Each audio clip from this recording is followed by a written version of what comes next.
Nah loh, bikin Putri ketar-ketir, Bribka RR belak-belakan bilang nggak ada pelecehan di Magelang. Yang ada itu hanya pelecehan seksual. Emang ada kerjaan? Katakan sekarang ada. Apakah dengan adanya kekerasan seksual ya akan menyebabkan tindak pidana pembunuhannya hilang, hapus? Kan enggak. Jangankan hapus, ringan aja belum tentu. Karena dia penegak hukum yang melakukan pembunuhan itu hukumannya lebih berat. Lapas KM itu pernah mengatakan jangan ada duri di antara kita, lapor aja ke bapak. Nanti ada itu kan, ya pembunuhan orang-orang itu dapat pembunuhan. Itulah yang harus dibuktikan, atau entah pembunuhan berencana atau pembunuhan biasa atau OJ atau undang-undang ITE.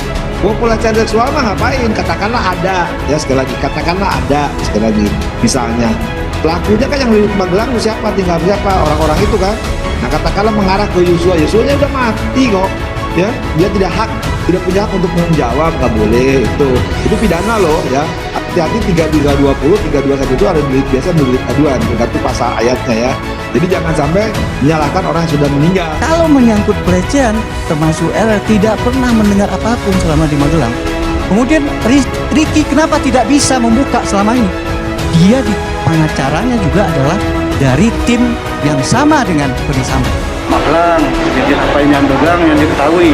Nah, dia kalau dipertanyakan masalah pelecehan, dia tidak melihat dan tidak mengetahui. Tidak ada orang yang menyampaikan, baik oleh kuat, isi maupun ibu. Yang ada adalah pertengkaran. Kayak Joshua, karena Joshua mau naik melihat ibu, sementara ibu dalam kondisi menangis di atas.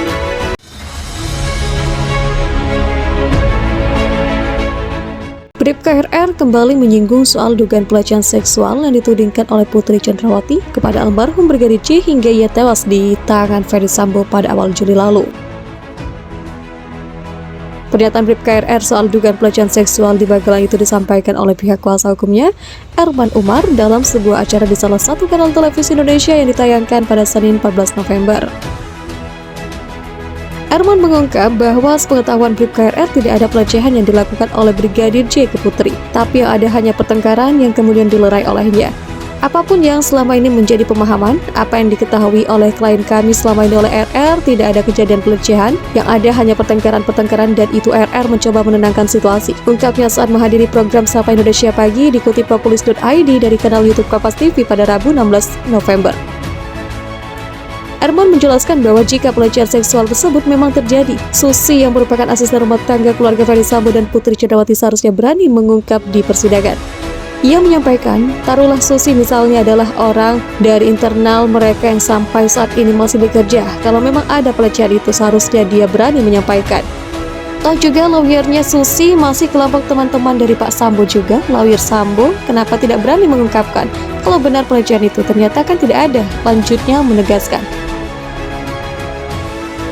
Erman menekankan kalau dugaan pelecehan Putri oleh Brigadir J itu hanya keluar dari mulut Ferdy Sambo, bahkan Susi dan Kuatma'ruf pun tidak melihat langsung adanya peristiwa tersebut. Pelecehan seksual terhadap Putri sendiri memang kerap digunakan oleh Ferdy Sambo sebagai alasan atas pembunuhan Brigadir J yang dilakukan di rumah dinasnya yang terletak di Duren 3, Jakarta Selatan.